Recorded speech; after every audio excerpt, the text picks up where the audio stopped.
गुरुग्राम में live in relationship में रह रही 30 वर्षीय महिला के साथ मारपीट और कथित तौर पर एसिड फेंकने के मामले में पुलिस ने मुख्य आरोपी को गिरफ्तार कर लिया है।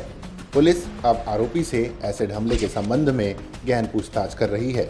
पुलिस के अनुसार 8 मार्च की रात थाना सेक्टर 10A गुरुग्राम को सिविल अस्पताल सेक्टर 10 से सूचना मिली कि एक महिला इलाज के लिए अस्पताल पहुंची है, जिस पर किसी व्यक्ति ने एसिड से हमला कर उसे घायल कर दिया है। सूचना मिलते ही पुलिस टीम तुरंत अस्पताल पहुंची और महिला का मेडिकल लीगल रिपोर्ट यानी MLR प्राप्त किया। डॉक्टरों द्वारा बयान देने के लिए फिट घोषित किए जाने के बाद महिला ने पुलिस को बताया कि वह करीब 4 साल पहले काम की तलाश में गुरुग्राम आई थी और सेक्टर 72 में पवन नाम के साथ एक फ्लैट में रह रही थी। महिला के मुताबिक 8 मार्च को पवन ने उसके साथ मारपीट की। इसके बाद वह सिविल अस्पताल सेक्टर 10 में इलाज करवा रही थी। तभी पवन ने उस पर एसिड फेंक दिया, जिससे उसके कपड़े जल गए। पीड़िता की शिकायत पर पुलिस ने अलग अलग 2 मामले दर्ज किए हैं। पहला मामला एसिड अटैक से संबंधित थाना सेक्टर 10 में रजिस्टर्ड किया गया है, तो वहीं दूसरा मारपीट का मामला थाना बादशाहपुर में संबंधित धाराओं के तहत दर्ज किया गया है। पुलिस के अनुसार महिला को प्राथमिक उपचार के बाद आगे के इलाज के लिए PGI रोहतक रेफर किया गया था। वहां डॉक्टरों ने जांच के बाद उसे अस्पताल से डिस्चार्ज कर दिया। इधर अपराध शाखा यानी क्राइम ब्रांच सेक्टर 10 की टीम ने कार्रवाई करते हुए 9 मार्च को मारपीट करने वाले आरोपी पवन को जिला रेवाड़ी जैनाबाद से गिरफ्तार कर लिया। पुलिस आरोपी से एसिड हमले के मामले में गहनता से पूछताछ कर रही है। इसके अलावा पुलिस मामले में एक अन्य व्यक्ति और एक महिला को हिरासत में लेकर उनसे भी पूछताछ कर रही है। फिलहाल मामले की जांच जारी है।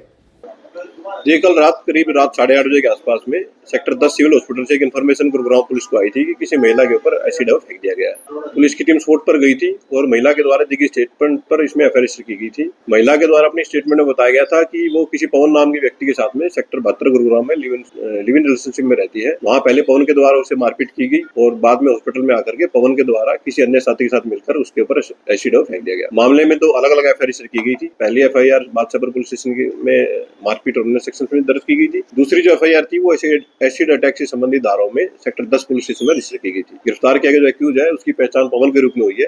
रेवाड़ी के गांव का ये रहने वाला है। महिला के द्वारा अपनी स्टेटमेंट में बताया गया था कि इसी एक्यूज के द्वारा इसके ऊपर एसिड फेंका गया है, परंतु जब पुलिस के द्वारा आरोपी से गहनता से पूछताछ की गई तो उसने इस घटना को बारे में बताया कि उसके द्वारा एसिड है वो नहीं फेंका गया। पुलिस के द्वारा एक डीप इन्वेस्टिगेशन मामले में की गई थी। इन्वेस्टिगेशन में ऐसा सामने आया कि ये एसिड जो इस महिला के ऊपर है वो किसी दूसरी महिला की गलतफहमी में फेंका गया था। उसी अस्पताल में चोट लगने की वजह से एक अन्य महिला आई थी और उसके द्वारा जो कपड़े पहने गए थे वो उनका कलर है वो आपस में इन दोनों के साथ मैच कर रहा था। तो इस एसिड फेंकने के मामले में जो साक्षी नाम की महिला है जिसको गुरुग्राम पुलिस के द्वारा गिरफ्तार किया गया है। साक्षी के जो हस्बैंड है वो किसी दूसरी महिला के साथ रिलेशनशिप में थे और उसी के चलते साक्षी के द्वारा पहले उस महिला के साथ मारपीट की गई शाम करीब 6 बजे। उसके बाद वो महिला जैसे हॉस्पिटल गई का फेस देखे बिना ही सिर्फ उसके कपड़ों का अंदाजा लगा करके उसने ये एसिड गलती से दूसरी महिला के ऊपर फेंक दिया था। तो मामले में पुलिस के द्वारा 2 एक्यूज को अलग अलग केसेस में 2 एक्यूज को अरेस्ट किया गया है। मारपीट के मामले में एक्यूज पवन को गिरफ्तार किया गया है।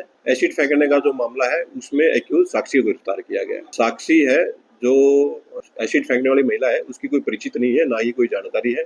बेसिकली उसके द्वारा एक दूसरी महिला की के ऊपर एसिड फेंकने की साजिश करी गई थी, परंतु बिना फेस को देखे बिना शक्ल को देखे गलती से उसने इस महिला के ऊपर एसिड फेंक दिया था। जिस महिला के ऊपर एसिड फेंका गया था उसको प्राथमिक उपचार के बाद में गुरुग्राम के सिविल हॉस्पिटल से रोहतक में रेफर किया गया था, परंतु वहाँ डॉक्टरों के द्वारा उसकी हालात को देख करके जले हुए मार्क्स उसकी बॉडी पर नहीं थे।